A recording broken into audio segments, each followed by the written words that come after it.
সাল থেকে এই কালিহাদীতে যারা ওই আওয়ামী শক্তির বিরুদ্ধে শক্তি সঞ্চয় করে আন্দোলন সংগ্রাম করেছে, তাদের মধ্যে ছিল নুরুল তালুকদার সাহেব।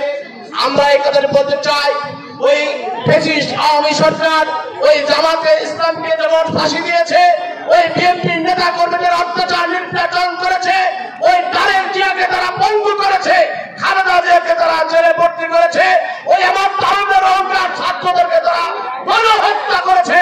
আমি বলতে চাই, এই বাংলাদেশের জাতীয়তাবাদ ধর্মীয় শক্তি, অনুভূতির শক্তি এবং চেতনা ছাত্র সমাজের মধ্যে ঐক্যবদ্ধ অবস্থান তৈরি না করলে এই ফ্যাসিস্টদের বিরুদ্ধে আমরা শক্তিশালী অবস্থান তৈরি করতে পারবো না।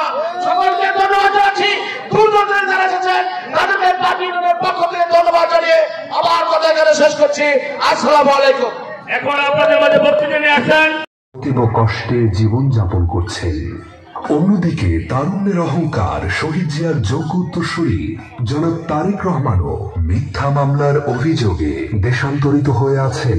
এতদ সত্ত্বেও সাংগঠনিক যোগ্যতা বলে বাংলাদেশ জাতীয়তাবাদী দলের ভারপ্রাপ্ত রহমান এবং তিনি বৈষম্যহীন জনকল্যাণমুখী স্বনির্ভর রাষ্ট্র গড়ার লক্ষ্যে ৩১ দফার এক যুগান্তকারী তা বাস্তবায়ন করা, যাতে দেশ ও জাতিকে পুনর্গঠন করা যায়। মহান আল্লাহ করতেছে।